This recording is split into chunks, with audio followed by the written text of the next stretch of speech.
the reason this approach will make you way more money is simply because relationship-based emails don't just feel better to your subscribers, they perform better overall. And it's mainly because when trust is high with your subscribers, resistance is low, decisions are made faster, and conversions increase. What's going on, Inbox fam? It's your man Giles, the follow-up funnel guy, back again with another value-packed episode of the Follow-up Funnel podcast. And today's episode is not for the quick win bandits, not even close. It's for the people who are dead serious about building a real online business, creating consistent revenue with their online business, and not chasing sales every single month like their life depends on it. And it's why relationship-based email marketing will win forever. Now, if you fully understand what I'm about to break down, you'll stop treating your email list like a tool and start treating it like your most valuable asset. So let's start with this simple observation. Now, most online coaches and e-commerce brands treat their email channel like a megaphone. They only show up when they want something from their subscribers and send emails with messaging like, buy this, last chance, don't miss out, and then disappear for days, weeks, or months on end. Then they come back again when they need more sales. That is in no way, shape, or form how you win with email marketing. And in fact, moving like this with your hard-earned subscribers makes you out to be a transactionally desperate brand. And that's not the way you want your audience to see your business. Trust me. Now, here's why this approach will fail every single time. But before we get into it, head on over to the description below to grab my free 10 costly email mistakes killing your sales and how to fix them fast guide. If your emails aren't converting the way they should, this guide will show you exactly why. All right, let's get back into the good stuff. Now, every time you only show up to sell, your open rates will drop, your engagement will drop, and trust with your audience will be eroded. And eventually, they'll begin to ignore your emails. And it's not because your offers are bad, but it's because your relationship with them is almost non-existent. And the core purpose of email marketing is to build a long-lasting, mutually beneficial relationship with your subscribers. So if all you do is blast them with offers and discounts, you, my online business owner friend, have already lost the plot. So let's get into what using relationship-based email marketing actually looks like. Sweet, so when I say relationship-based email marketing, I don't mean being overly emotional, writing long drawn-out essay emails, or pretending to be friends with your subscribers. Here's what I actually mean.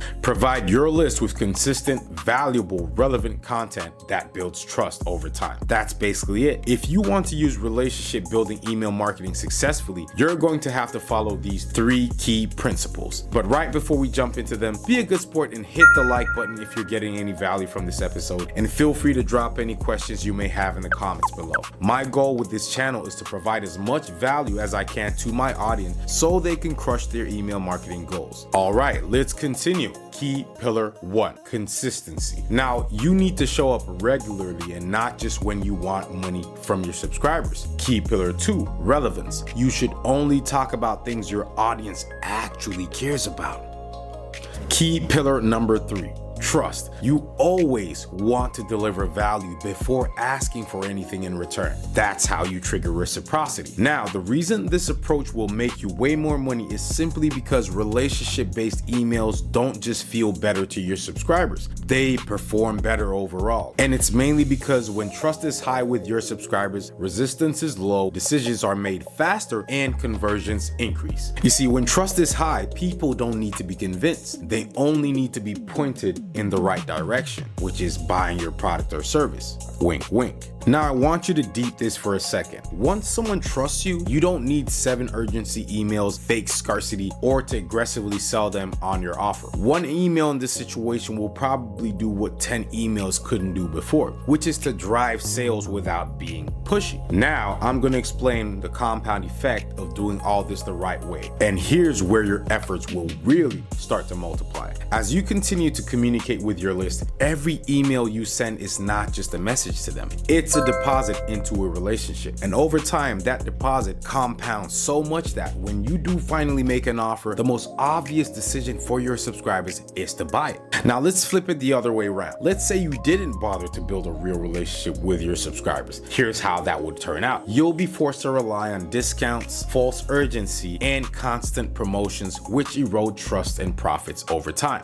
And if you don't fix this, it's gonna become a cycle. You apply pressure, your audience trusts you less, conversions drop, you apply more pressure, and the cycle continues. This is exactly how brands burn out their email list before having the chance to squeeze all the sweet juices out of them. Avoid this at all costs. Now, let's talk about what brands doing real numbers actually do to get this right. And it's actually quite simple. They don't just send emails. They build systems that educate, entertain, position, and sell their offers to their audiences. Their email mix may look something like this. They got value emails, which offer insights, tips, and stories. They got authority emails, which provide case studies, results, testimonials. They got connection emails with personal stories, sharing personal beliefs and values to drive affinity. And they got offer emails, which are promotions and launches, right? Their mixes are usually well balanced and not just constantly selling their offers. Great. Now, when it comes to using email to build revenue generating relationships, here's the key mindset shift that will change everything for you. You need to stop asking, how do I get more sales from this email, and start asking yourself, how do I make my subscribers trust me more? Because when trust is built properly, sales will become the byproduct.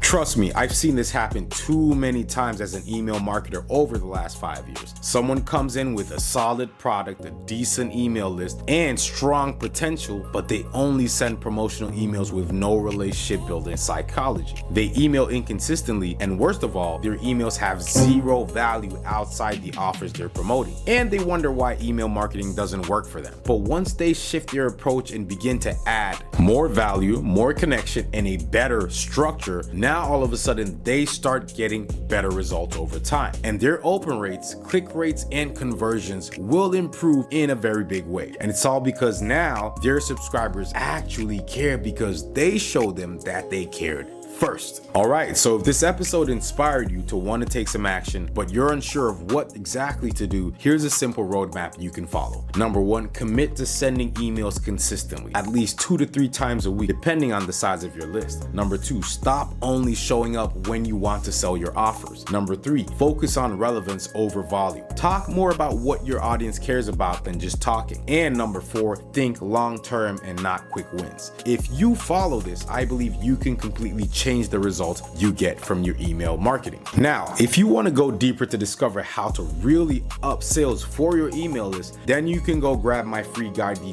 10 Costly Email Mistakes Killing Your Sales and How to Fix Them Fast. It's going to help you identify what's breaking trust in your email funnel, what's hurting your conversions, and will provide you with solutions on how to fix these problems fast. You can grab it from the link in the description below. Now, if you got any value from this episode, do your man a solid and hit the like button, subscribe to the channel, and share this episode with someone who's still blasting their email list with offers and not actually investing in the relationship. Trust and believe that they need to hear this message the most. All right, Inbox fam, that's all I've got for you today. I'll catch you on the next episode. Follow Up Funnel Guy, over and out. Peace.